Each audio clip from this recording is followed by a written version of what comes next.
केसरिया से मन जोगी हुआ रे, दिल झूमे देखो मतवारा हुआ रे, केसरिया से मन जोगी हुआ। हर पल मनाओ केसरी त्योहार।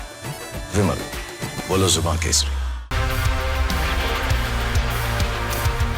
नमस्कार, बहुत स्वागत है आपका। मैं हूं आपके साथ विवेक। शाम के बज चले हैं 5 और वक्त है आपको दिन भर की खबरों के मास्टर एंगल से रूबरू करवाने का। तो चलिए शुरू करते हैं मास्टर स्ट्रोक। तो आज सबसे पहले बात करेंगे उस दंगाई प्लान की जो पूरे देश ने देखा, कल देखा। उसकी अब परतें खुल रही हैं। छात्रों को बदनाम करने वाले उस प्रोटेस्ट की टूल किट अब खुल गई है, डिकोड हो चुकी है कि कैसे संसद को घेरने का प्लान बनाया गया। सवाल सबके मन में है, अचानक इतनी भीड़ कैसे जमा हो गई?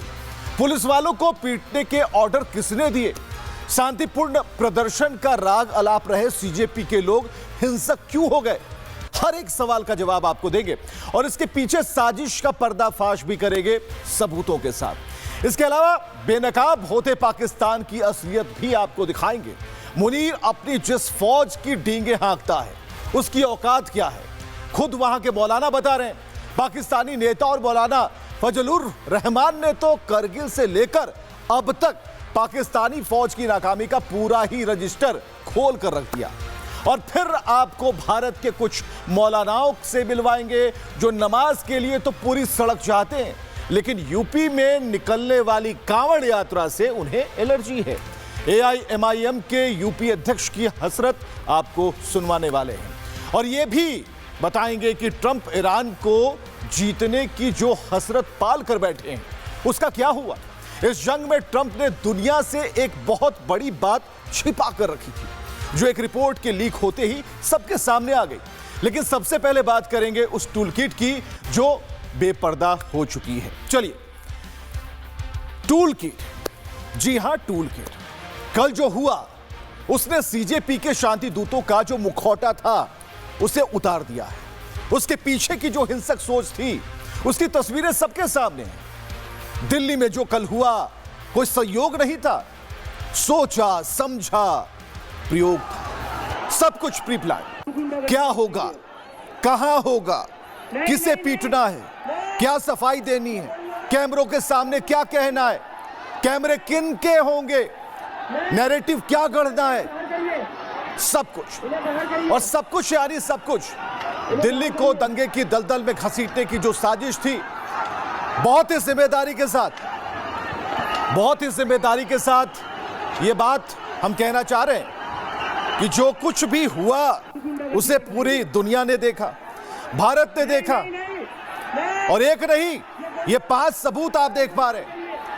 ये 5 सबूत आप देख पा रहे हैं। सबूत नंबर 1, सबूत नंबर 2, सबूत नंबर 3, सबूत नंबर 4, सबूत नंबर 5। और पांचों ही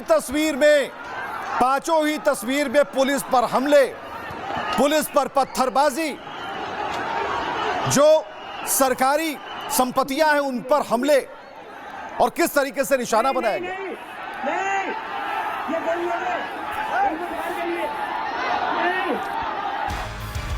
तो ये 5 तस्वीरें हैं। ऐसा नहीं है कि कल वाली 8 तस्वीरें हम भूल गए।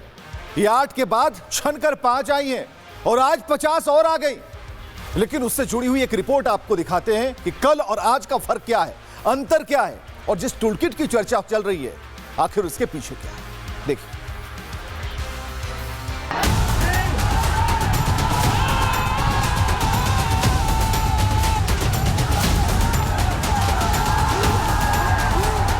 बीजेपी ने शांतिपूर्ण प्रदर्शन की आड़ में कल जो बवाली मार्च किया उसके सबूत आज सबके सामने। पेपर लीक और छात्रों की आवाज बनने की आड़ में देश विरोधी नारे तो बुलंद हुए ही पुलिस वालों को चुन चुनकर निशाना बनाया गया। जंतर मंतर पर पुलिस वालों की लिंचिंग की गई, वो भी सीजेपी नेता अभिजीत दीपके के सामने।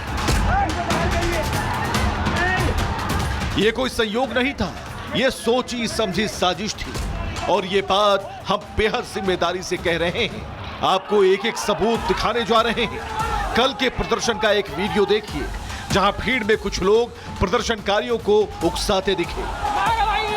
पुलिस हाथ में पत्थर ले लो भाई। नेपाल हाथ में, नेपाल। सीजेपी का मुखौटा कल पूरे देश के सामने उतर गया। दंगाइयों की वो टोली जो बात तो शांति की कर रही थी, लेकिन रास्ते में जो आया उसे कुचलती चली गई। संसद तक जाने की जिद, वो भी तब जब प्रधानमंत्री समेत तमाम बड़े नेता वहां मौजूद थे, और जिद पूरी नहीं हुई तो फिर शुरू हुआ बवाल का खेल। दीपके के सामने ही पहले भीड़ ने पुलिस वाले की लिंचिंग की। उसके बाद जब पुलिस ने लाठीचार्ज किया तो माहौल ऐसा बनाया गया जैसे ये पलटवार था। सीजेपी के लोगों ने कल पुलिस और आरएएफ के जवानों को बुरी तरह पीटा।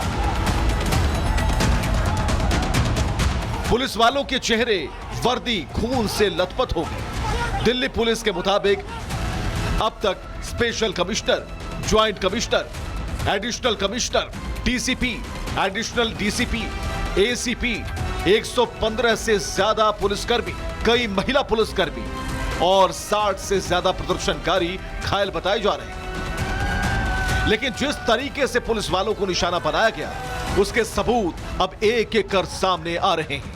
नए वीडियो बता रहे हैं कि सीजेपी उसकी तैयारी एक दिन पहले से कर रही थी।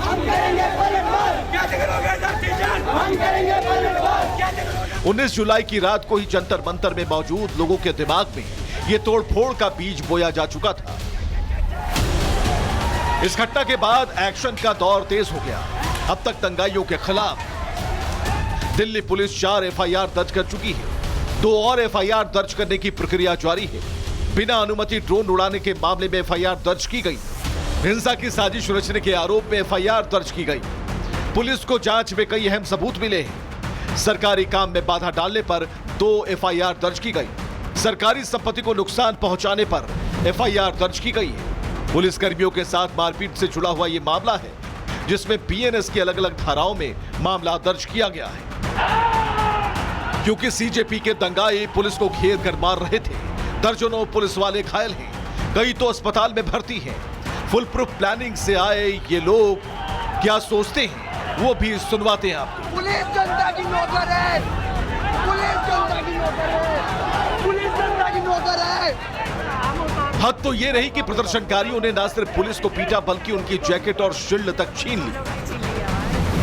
ये तस्वीरें बता रही है कि ये कोई संयोग नहीं था, बल्कि सोची समझी साजिश थी।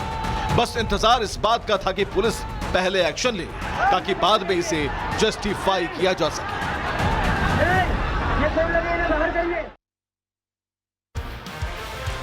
तो तस्वीरें आपने देखी। ये छात्र हैं, मुंह पर कपड़ा है, हाथों में लठ है, जुबान पर धमकियां हैं, दिमाग में विध्वंसक सोच है। हमने आपने भी तो पढ़ाई की थी ना, इतना आक्रामक दिमाग था क्या? कभी नहीं। और इनके निशाने पर थे पुलिस वाले, वो पुलिस वाले जो अपनी ड्यूटी कर रहे थे। लेकिन छात्रों की आड़ में आए बहरूपियों ने पुलिस वालों को बेरहमी से पीटा। कई पुलिस वाले घायल हैं और कईयों के पैर टूट गए। इसी में एक एसआई और हैं, एक एसआई हैं जिनसे हमारे सहयोगियों ने बातचीत की।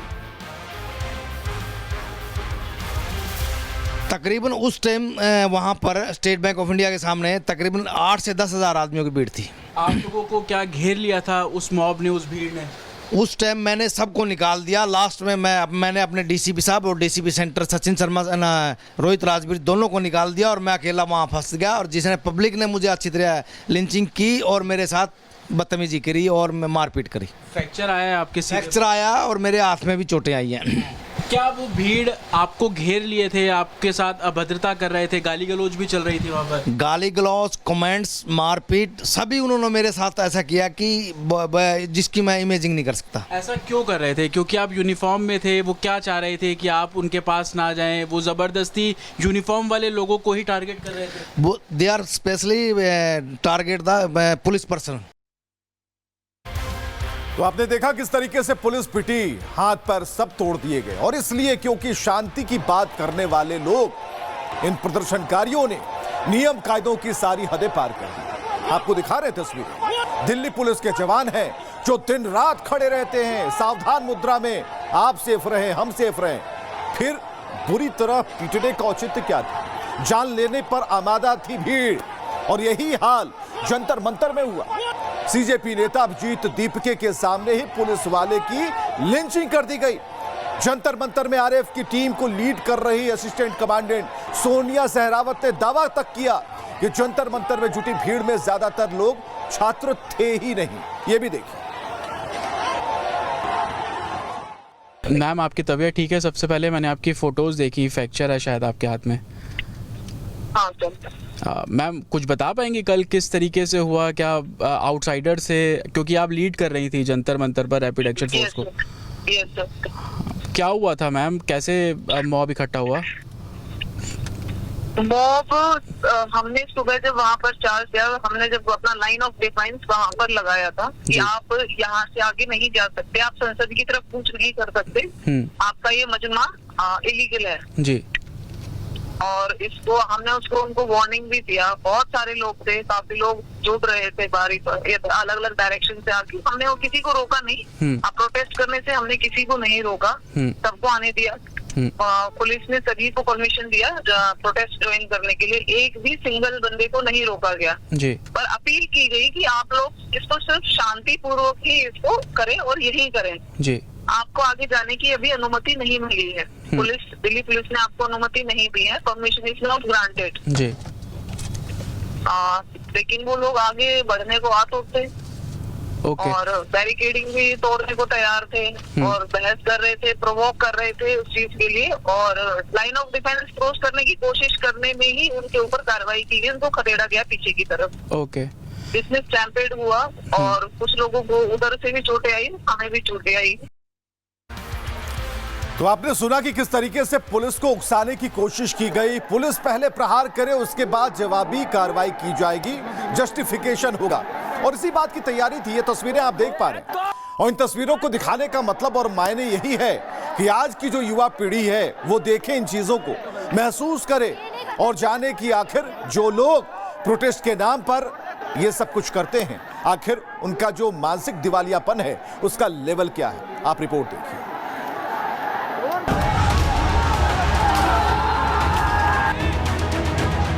दिल्ली को नेपाल बनाने का ख्वाब देखने वाली सीजेपी का हर पैंतरा धीरे धीरे खुलता जा रहा है। संसद भवन उखाड़ दिया जाएगा, संसद भवन उखाड़ दिया जाएगा और इस्तीफा नहीं मिला तो उखाड़ दिया जाएगा, सब उखाड़ दिया जाएगा, सब कर दिया जाएगा। नेपाल बना दिया जाएगा, नेपाल नेपाल नेपाल नेपाल बनेगा। छात्रों के नाम पर दंगाइयों की फौज जुटाने वालों का कारनामा तो देश देख ही चुका है। कैसे शांति के नाम पर जुटाई भीड़ ने पुलिस वालों को पीटा, सरकारी संपत्तियां तोड़ी, यहां तक कि आसपास की गाड़ियों में भी पत्थरबाजी की। लेकिन इसके पीछे एक बड़ी टूल किट काम कर रही थी। दिल्ली पुलिस के सूत्रों के मुताबिक बवाल की प्लानिंग के लिए दर्जनों व्हाट्सएप ग्रुप बनाए गए थे। इनके जरिए भीड़ जुटाने की प्लानिंग थी। ग्रुप में सुरक्षा बलों की लोकेशन और बैरिकेड्स तोड़ने की रणनीतियां साझा की गई। कुछ ग्रुप सिर्फ भ्रामक खबरें फैलाने के लिए बनाए गए थे। दिल्ली पुलिस ने जब इस डिजिटल टूल किट के तार खंगालने शुरू किए तो हैरान करने वाली जानकारी सामने आई। इसमें 2 व्हाट्सएप ग्रुप पर दिल्ली पुलिस की पैनी निगाह है। इनमें एक ग्रुप का नाम है चलो संसद और दूसरे का है जेएनयू संसद चलो कोऑर्डिनेशन। इस ग्रुप की कुछ चैट सीजेपी के इस हिंसक आंदोलन की टूल किट को एक्सपोज कर रही है। चैट में लिखा गया है, भाई अगर किसी की मौत होती है तो उसमें तो सरकार पर ज्यादा प्रेशर आएगा।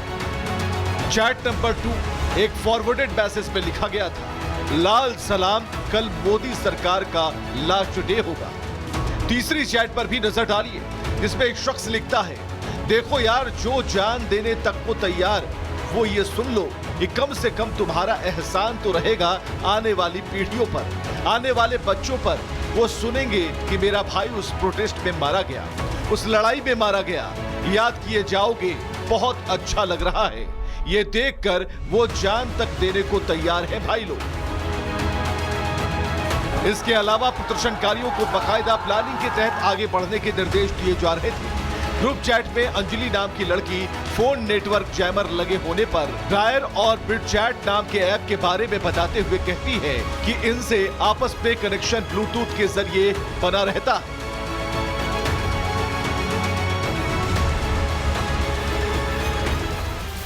तो एक एक कर ये परत दर परत सारी चीजें खुलती जा रही है। अब आपको इस टूल किट का सबसे बड़ा सबूत दिखाते हैं। डीप स्टेट का इसमें कितना बड़ा रोल है, कितना बड़ा हाथ था, उसकी तस्दीक ये चिट्ठी कर रही है। यूएस एम्बेसी ने 20 और 21 जुलाई को होने वाले विरोध प्रदर्शन के बारे में 17 तारीख को जानकारी दी थी। देखिए बाकायदा तारीख लिखी है, यह भी लिखा है कि क्या हो सकता है, कहां हो सकता है, सब कुछ लिखा है।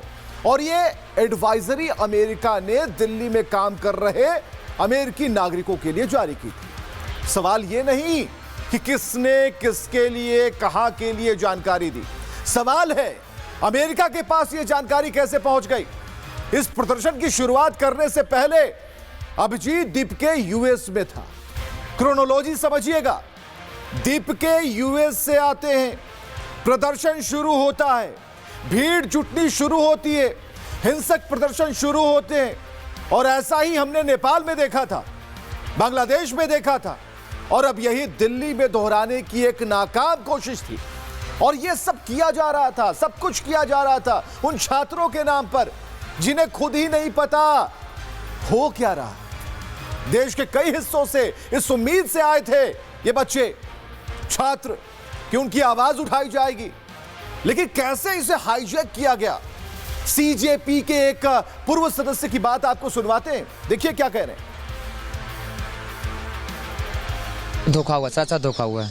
कल जो भीड़ आई थी ना, वो ना सीजेपी प्रोटेस्ट के लिए आई थी और ना अभिजीत दीपके के लिए आई थी। ये पर्सनल भी सोनम सर के लिए आई थी, क्योंकि जो सोनम सर के साथ हुआ है ना, लोगों से इमोशनल डैमेज हुए हैं। और कल जो भीड़ आई थी ना, वो बस सोनम सर के सपोर्ट में आई थी।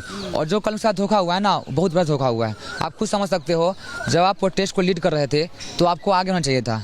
आपको पुलिस से मार खाते कुछ खाते, आप आगे होते ना। आपको किसने हक दिया बच्चों को आगे करने का? आप बीच में छिप रहे थे, मतलब आपने छिप रहे थे, कहाँ थे ये लोग? रहे थे आप लोग, ट्रक में चले सारे भर्ती हो गए। जो आपके अपने लोग थे, महाराष्ट्र के लोग थे, उसको आपने ट्रक में भर दिया। और जो वॉलंटियर था या जो नॉर्मल बाहर के लोग थे, उनको आपने आगे कर दिया, लड़के लोग को आगे कर दिया। तो आपको किसने हक दिया लड़के को आगे करने का? समझने की जरूरत है। ये बिहार से आए थे, इन्हें लगा कि इंसाफ की मांग हो रही है, उनकी भी एक आवाज होगी। जिन्हें नीट निकालना था, वो अपने रिजल्ट में रोल नंबर देखकर जीत चुके हैं इस जंग को। लेकिन जो नहीं जीत पाए, उन्होंने विरोध के लिए ही सही एक शांतिपूर्ण रवैया अख्तियार किया, गाड़ी पकड़कर दिल्ली चले आए। लेकिन हुआ क्या, सुना आपने? सब कुछ हाईजैक हो गया। और करने वाले कौन थे? राजनीतिक पार्टियां, जो अभी भी सरकार को घेरने के लिए इस मुद्दे को सियासी रंग देने में जुटी हुई। भारतीय जनता पार्टी अपने मंत्रियों पे और संगे साथियों पर इसलिए दबाव नहीं बना पा रहे हैं, और इस्तीफे का दबाव इसलिए नहीं बन पा रहा है क्योंकि वो जानते हैं अगर इस्तीफा दे दिया तो दबे हुए राज भी वो न खोल दें। जो अत्याचार हुआ है कल, उसके ऊपर सदन में चर्चा होनी चाहिए, उसकी घोर निंदा होनी चाहिए। इस तरह से निर्दोष छात्रों के ऊपर जिस तरह आंसू गैस के गोले छोड़े गए, इस तरह लाठियां बरसाई गई, ये किसी कोई लोकतांत्रिक व्यवस्था के अनुकूल नहीं है। लोकतांत्रिक व्यवस्था के अनुकूल नहीं है, क्यों उठागा भाई? संसद में यह मांग उठाई जाएगी, लेकिन कब उठाएंगे?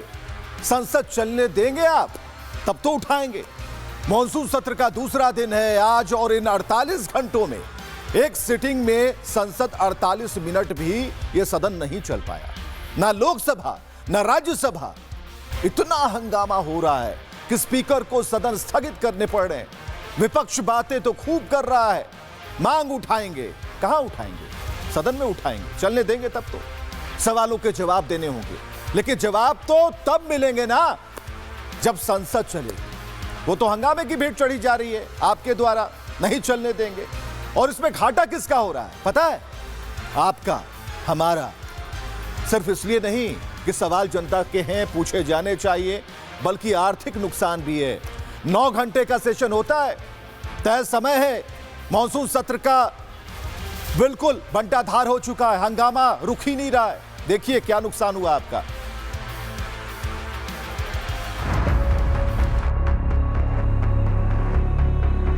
आई एम रिक्वेस्टिंग टू एवरीबॉडी, नारेबाजी करना, तख्तिया लहराना।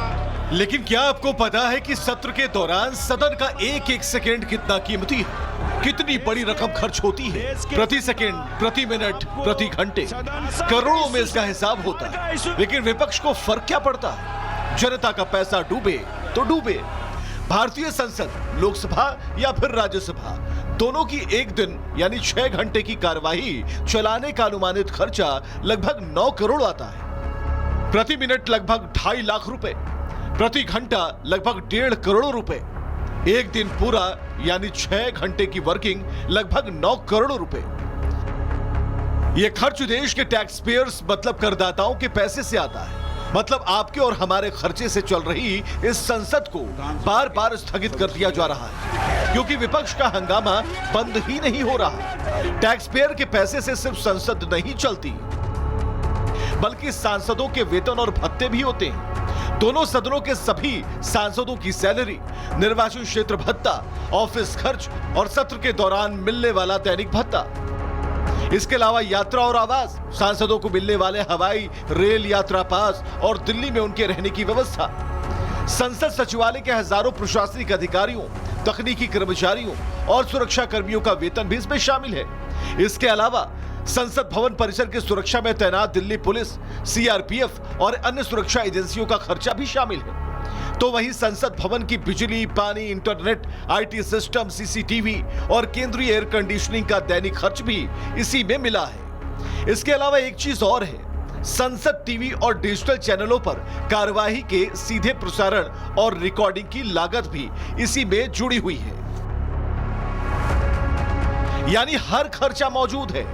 जेब कटती है देश की जनता की और सदन हंगामे की भेंट चढ़ जाता है, क्योंकि हमारे माननीयों को जिस मुद्दे पर चर्चा करनी है उसी मुद्दे पर बात होनी चाहिए। नहीं होगी तो फिर कोई बात ही नहीं होगी। इससे होता यह है कि महत्वपूर्ण कानून अटक जाते हैं। जब सदन नहीं चलता तो देश के विकास से जुड़े महत्वपूर्ण कानून और नीतियां समय पर पास नहीं हो पाती। शिक्षा, सुरक्षा, स्वास्थ्य, आर्थिक सुधारों से जुड़े महत्वपूर्ण बिल सत्र के दौरान पास नहीं हो पाते, जिससे देश का प्रशासनिक काम रुक जाता है। और संसद के रुकने का मतलब है देश का रुकना, जिसके लिए जिम्मेदार कौन है? जब यह सवाल उठता है तो फिर हमारे वोटों से चुने गए नेता बगले झकने लगते हैं। सवाल यह है कि इसका हिसाब कौन देगा? सवाल तो है कि इसका हिसाब कौन देगा। यह हाल तब है जब सरकार कह चुकी है कि पेपर लीक हो या कोई और विषय हो, सभी सवालों का जवाब दिया जाएगा। आज सत्र के दूसरे दिन की शुरुआत से पहले प्रधानमंत्री ने मंगल मिलन किया, एक बैठक जिसमें उन्होंने साफ कर दिया कि अपराधी बख्शे नहीं जाएंगे। ये एग्जाम के बारे में आदरणीय प्रधानमंत्री जी ने कहा है कि जब पेपर लीक का खबर आए तुरंत सरकार ने कार्रवाई किया और 13 लोगों को अरेस्ट करके जेल में डाल दिया गया है।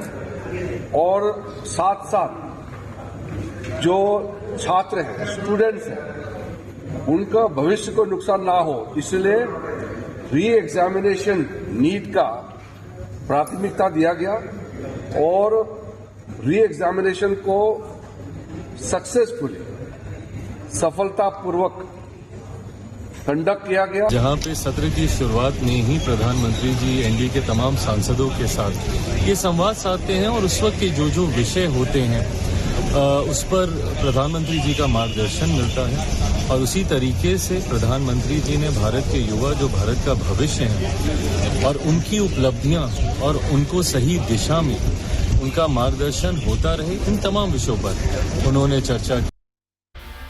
तो सरकार तो तैयार है, लेकिन विपक्ष का कहना है कि हम आवाज उठाएंगे। भाई कहां उठाएंगे, यही सवाल है।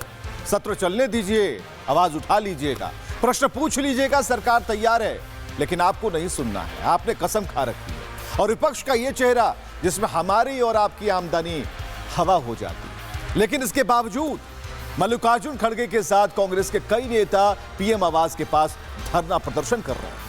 प्रदर्शनकारी कांग्रेस नेताओं से बातचीत करने के लिए पीएमओ में राज्य मंत्री जितेंद्र सिंह और केंद्रीय गृह सचिव गोविंद मोहन वहां पहुंचे। उन्होंने खड़गे और राहुल की बात सुनी, धरना खत्म करने का अनुरोध किया। यानी कि सरकार हर मोर्चे पर संभालने की कोशिश कर रही है। सरकार कोशिश कर रही है कि विपक्ष की बातें सुनी जाएं और विपक्ष एक बार सदन में लौटे, अपनी बातें कहे, अपने सवाल उठाए और जवाब लेकर खुशी खुशी जाए। लेकिन यहां तो बस प्रदर्शन करना है तो प्रदर्शन करना है।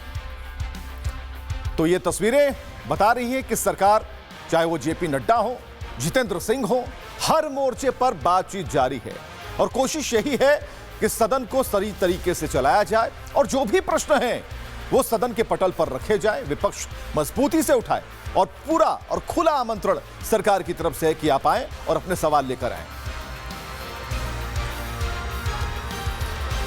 चलिए आगे बढ़ते खबरों में कांवड़ यात्रा की बात करते हैं। जी हां, पवित्र सावन का महीना, हाथों में गंगा जल, होठों पर बम बम भोले का जयकारा।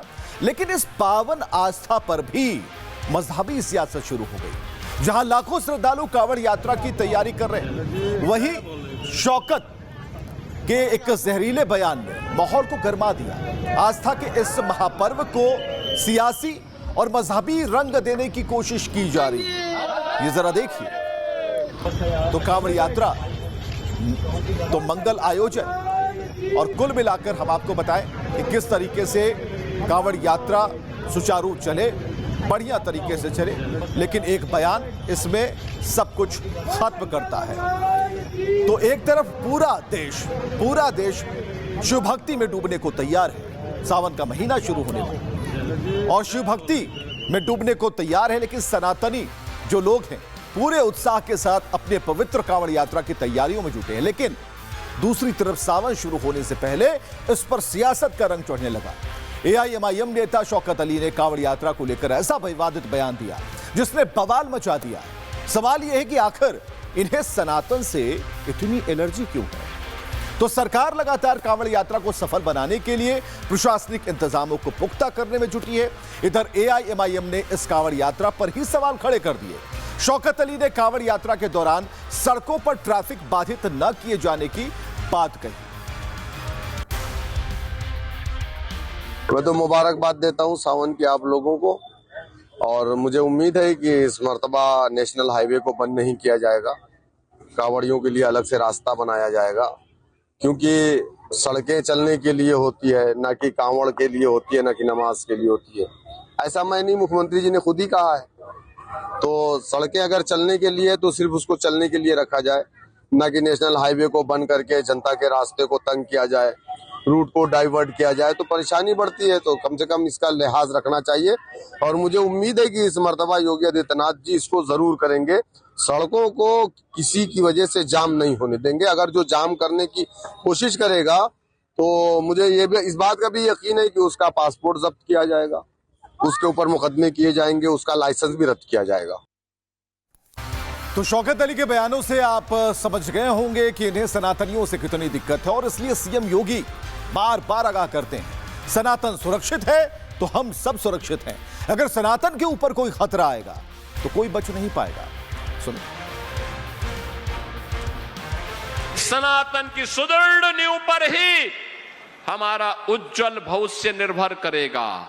हमारा भविष्य इस पर निर्भर करेगा। सनातन सुरक्षित है, हम सब सुरक्षित हैं। और अगर सनातन के ऊपर कोई खतरा आएगा तो बहनों और भाइयों, ये खतरा कोई बच नहीं पाएगा। तो सनातन पर खतरा नहीं आना चाहिए, इसके लिए योगी ने तैयारी कर रखी है। कांवड़ यात्रा पर सियासत कोई नई बात नहीं है, लेकिन इस बार आस्था पर चोट के पीछे एक बड़ी राजनीतिक बिसात बिछाई जा रही है। सनातन पर सवाल और कांवड़ियों पर बयानबाजी। यह मिशन 2027 का वो एजेंडा है जिसमें आस्था को मोहरा बनाकर विरोधी ध्रुवीकरण की तैयारी कर रहे हैं। देखिए।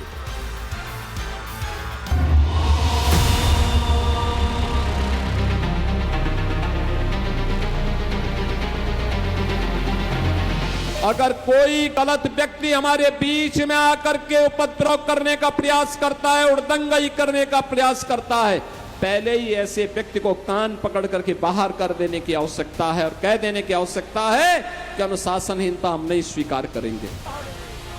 कांवड़ यात्रा भगवान शिव के भक्तों का वो रेला जो सावन आते ही प्रदेश की सड़कों को भगवा रंग में रंग देता है। 30 जुलाई से यह प्रसिद्ध यात्रा शुरू होने जा रही है। शिव भक्तों का उत्साह चरम पर है, लेकिन उत्तर प्रदेश में कांवड़ यात्रा सिर्फ आस्था का प्रतीक नहीं, बल्कि यह सियासत का एक बड़ा एपिक सेंटर है। जैसे जैसे कांवड़ियों के कदम आगे बढ़ रहे हैं, वैसे वैसे सियासी गलियारों में बयानों के तीर भी चलने लगे हैं। निशाना है मिशन 2027। सवाल ये उठ रहा है कि क्या आस्था की आड़ में ध्रुवीकरण की नई बिसात बिछाई जा रही है? सियासत का नया चैप्टर खोला है AIMIM ने, जिसने कांवड़ यात्रा के दौरान ट्रैफिक मैनेजमेंट पर सीधा सवाल दाग दिया। शौकत अली ने योगी सरकार को घेरने की कोशिश की, रूट डायवर्जन पर सवाल उठाए। सड़क चलने के लिए है, जाम के लिए नहीं है। नेशनल हाईवे को बंद ना किया जाए, ऐसी बातें कही गई। शौकत यही नहीं रुके, उन्होंने व्यंग के लिहाज में कहा कि जो भी सड़क जाम करे उसका पासपोर्ट जब्त हो, मुकदमे दर्ज हो, लाइसेंस रद्द किया जाए। अब सवाल यह है, शौकत अली ने पासपोर्ट जब्ती और लाइसेंस रद्द करने जैसी बातें क्यों कही? इसका जवाब छिपा है सीएम योगी के उस सख्त आदेश में जो उन्होंने ईद से ठीक पहले दिया था। सरकार का नियम सार्वभौम है, सबके लिए समान रूप से लागू होता है। हमने सबको कहा, हमने कभी नहीं चलने देंगे, अराजकता नहीं सड़कों पे फैलने देंगे। प्यार से मानेंगे ठीक बात है, नहीं मानेंगे तो दूसरा तरीका अपनाएंगे। हमारा काम है संवाद बनाना। तो सीएम ने सख्त लहजे में कहा था, हमारा काम संवाद करना है। लोग प्यार से मानेंगे तो अच्छी बात है, नहीं तो हमारे पास दूसरा तरीका है। शौकत अली का मौजूदा बयान दरअसल सीएम योगी की इसी नीति पर एक सीधा पलटवार है। एक तरफ विपक्ष का तंज है, दूसरी तरफ योगी सरकार की भव्य तैयारियां हैं। कांवड़ियों की सुरक्षा और स्वागत के लिए यूपी में मानो रेड कारपेट बिछा दिया गया है। सीएम योगी खुद लगातार समीक्षा बैठक कर रहे हैं। कांवड़ रूट ऐसा बनाया गया जिससे किसी को परेशानी ना हो। ट्रैफिक व्यवस्था को ध्यान में रखकर विशेष प्लान तैयार किया गया। सड़कों पर जाम न लगे, इसके लिए रूट डायवर्जन तय किए गए। श्रद्धालुओं और आम लोगों की सुविधा के बीच संतुलन बनाने की कोशिश की गई। लेकिन विरोधी दल इस पर नफरती एजेंडा तैयार करने की कोशिश कर रहे हैं, आस्था के नाम पर सियासत कर रहे हैं। कांग्रेस और समाजवादी पार्टी आज आस्था की बात कर रही है। आस्था की बात, इनके मुंह से आस्था की बात बड़ी हास्यास्पद लगती है। ये कौन लोग हैं जो आज आस्था की चर्चा कर रहे हैं? ये वही लोग हैं जिन्होंने कभी कांवड़ यात्रा पर रोक लगाई थी। इनको हर हर बम बम पर इनको आपत्ति थी। किसी व्यापारी पर बम फेंकने पे इनको आपत्ति नहीं होती थी। कट्टा और बम बनाने में इनको आपत्ति नहीं होती थी। लेकिन हर हर बम बम बोलते हुए चलने वाले शिव भक्तों पर इनको आपत्ति होती थी। इनको इस केसरिया रंग से ही चिढ़ होती थी। एक तरफ कांवड़ की सुरक्षा है, दूसरी तरफ विरोधियों पर योगी का प्रहार है। सीएम योगी ने विरोधियों पर तीखा हमला बोलते हुए कहा कि पहले कांवड़ यात्रा, रामनवमी और जन्माष्टमी पर रोक लगाना ही धर्मनिरपेक्षता माना जाता था, लेकिन अब ऐसी धर्मनिरपेक्षता नहीं चलेगी, इसे उखाड़ फेंकना होगा। कब्रिस्तान की बाउंड्री वॉल बनाना उनके लिए यह धर्मनिरपेक्षता का एक मानक बन गया था। लेकिन कांवड़ यात्रा पे रोक लगा देना, जन्माष्टमी के आयोजन को प्रतिबंधित कर देना, रामनवमी के शोभा यात्रा को रोक देना, दुर्गा पूजा के पंडालों को प्रतिबंधित करना, इसको वे धर्मनिरपेक्षता का मानक मानते थे, उसका स्टैंडर्ड मानते थे कि धर्मनिरपेक्ष वही है जो ये काम करेगा। हमें ऐसे धर्मनिरपेक्षता को उखाड़ फेंक करके सनातन की सुदृढ़ भूमि पर एक सुरक्षित भारत के निर्माण की दिशा में आगे बढ़ना पड़ेगा। कांवड़ यात्रा और सनातन को लेकर सीएम योगी का स्टैंड बिल्कुल क्लियर है। सरकार ने साफ संदेश दिया है कि शिव भक्तों की आस्था और सुरक्षा से कोई समझौता नहीं होगा। लेकिन यह भी साफ है कि जैसे जैसे कांवड़ियों के कदम आगे बढ़ेंगे, यूपी की राजनीति का पारा भी उतनी ही तेजी से चढ़ेगा। 2027 की बिसात पर आस्था और सियासत का यह टकराव अभी कई नए रंग दिखाएगा। तो उत्तर प्रदेश में किसी भी मुद्दे को लेकर राजनीति का पारा भले ही बढ़े, लेकिन कांवड़ियों का जो कदम ताल है वो देखने लायक होगा जब पूरी सड़क भगवामय हो जाएगी। और अब बात आतंकिस्तान की करते हैं, क्योंकि आतंकिस्तान की जब बात करते हैं तो बड़ी बड़ी डींगे हाँकने वाला पाकिस्तान अब अपने ही घर में मुंह की खा रहा है। इन दिनों रावलपिंडी के फौजी हेडक्वार्टर में भारी भूचाल आया है। पाकिस्तान के ये कद्दावर मौलाना ने फील्ड मार्शल की सारी हेकड़ी निकाल दी है और इस आतंकी मुल्क को पूरी दुनिया के सामने बेनकाब कर दिया है। तो पाकिस्तान की नापाक फौज का जो सबसे बड़ा झूठ अब खुद उनके अपने ही बता रहे हैं।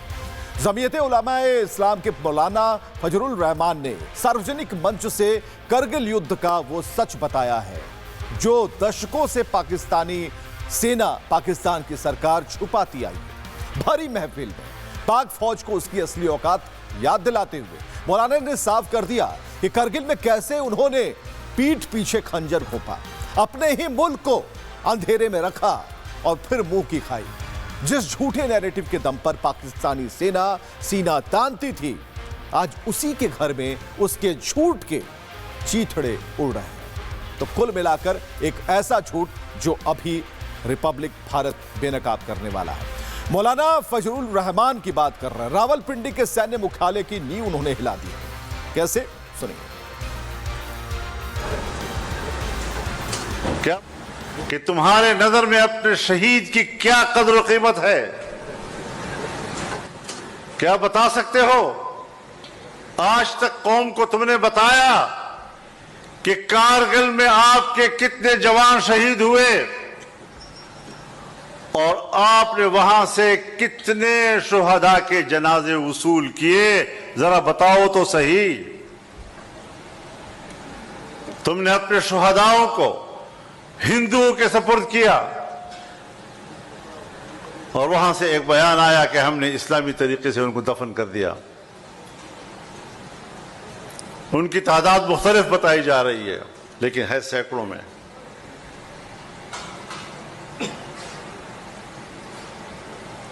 तुम अपने शुहदा के जनाजे वसूल करने के लिए तैयार नहीं हो। तुमने अपने जनाजे हिंदुओं के हवाले किए। कर्नल शेर खान अगर हमें मिला, हिंदुस्तान के इसरार के बाद हमने उनका जनाजा वसूल किया है। तो सुन लिया आपने, जिस पाकिस्तानी फौज ने दशकों तक अपनी ताकत का लोहा, झूठा लोहा मनवाने की बात अपने मुल्क में कही, कश्मीर और जिहाद की झूठी पट्टी पढ़ाई, आज उसी के घर में उसके झूठ का जनाजा निकल रहा है। रिपोर्ट देखिएगा।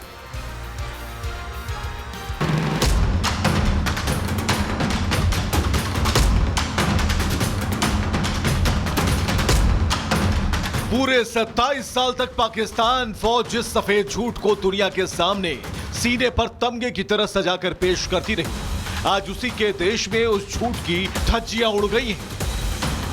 पाकिस्तान की सियासत में एक ऐसा भूचाल आया है जिसने रावलपिंडी के जनरलों की नींद उड़ा दी है। जमीयत उलेमाए इस्लाम के प्रमुख मौलाना फजलुर रहमान ने भरे मंच से पाकिस्तानी फौज के मुंह पर वो तमाचा मारा है जिसकी गूंज पूरी दुनिया सुन रही है।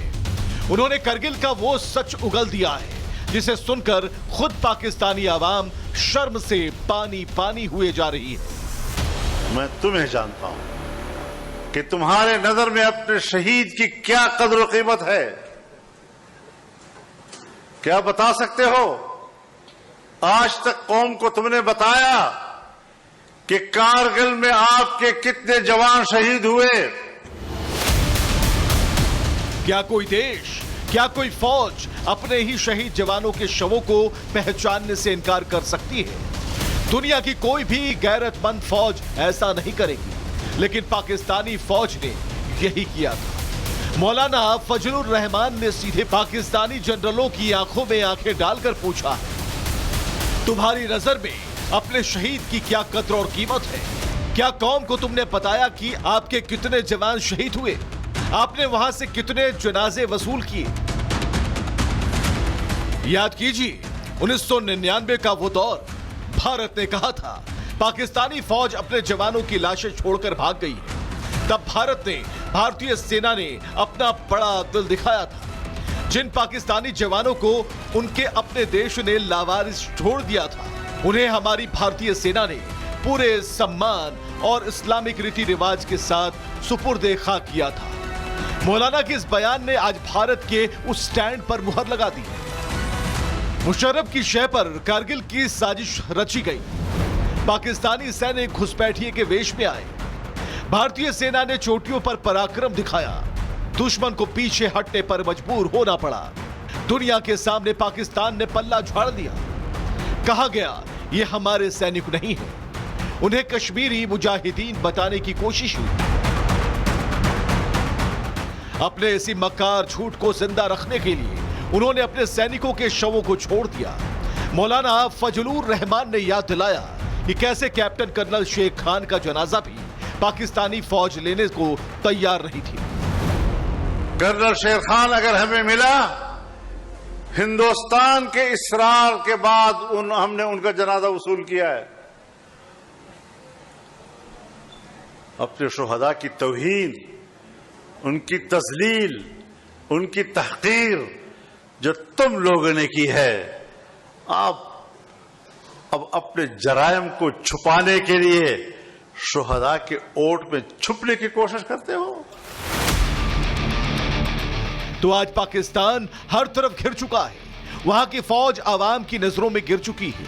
झूठ, आतंकी गतिविधियां और अपनी नाकामी छिपाने के लिए पाकिस्तानी फौज आज भी शहीदों के नाम का चोला ओढ़ती है, घड़ियाली रोना रोती है। लेकिन आज पाक फौज बेनकाब हो गई है। करगिल में भारत ने न सिर्फ अपना पराक्रम दिखाया, बल्कि इंसानियत की एक ऐसी मिसाल कायम की जिसके आगे पाकिस्तान का झूठ हमेशा के लिए बौना साबित हो गया। और चलिए एक और तस्वीर आपको दिखाने जा रहे हैं। दिल्ली में जिस तरीके से प्रदर्शन हुए, एक नया वीडियो सामने आया है जिसमें सीजेपी के प्रदर्शनकारियों ने पुलिसकर्मियों को पीटा है। यह तस्वीर दिख रही है। पुलिसकर्मियों को सड़क पर गिरा गिरा कर पीटा गया। ये LIC बिल्डिंग के पास आराम से जा रहे पुलिसकर्मियों को टारगेट किया गया। एक नई तस्वीर, एक नया वीडियो सामने आया। पुलिसकर्मी जा रहे थे, लेकिन सीजेपी के कार्यकर्ताओं ने कैसे पिटाई की है पुलिस की। चारों तरफ से घेरा, कमेंट्स किए, खदेड़ा और उसके बाद गिरा गिरा कर पीटा है। यानी कि यह हिंसा का पूरा प्लान तैयार था, टारगेट फिक्स था। किसे पीटना है, कहां पीटना है और सरकारी संपत्तियों का कितना नुकसान करना है, ये सारी चीजें नेपाल बनाने का ख्वाब देख रहे थे, संसद को उखाड़ने का ख्वाब देख रहे थे। और उससे जुड़ी हुई कई तस्वीरें सामने आई। और जो स्क्रीन पर है वो सबसे नई तस्वीर है जिसमें पुलिसकर्मियों को निशाना बनाया जा रहा है, उन्हें दौड़ाकर पीटा जा रहा है। तो अभी तक के लिए मास्टर स्ट्रोक में बस इतना ही। छोटे से ब्रेक के लिए रुकते हैं। खबरें लगातार जारी है, बने रहिए रिपब्लिक भारत के साथ। केसरिया से मन जोगी हुआ रे, दिल झूमे देखो मतवारा हुआ रे। केसरिया से मन जोगी हुआ। हर पल मनाओ केसरी त्योहार। विमल, बोलो जुबान केसरी।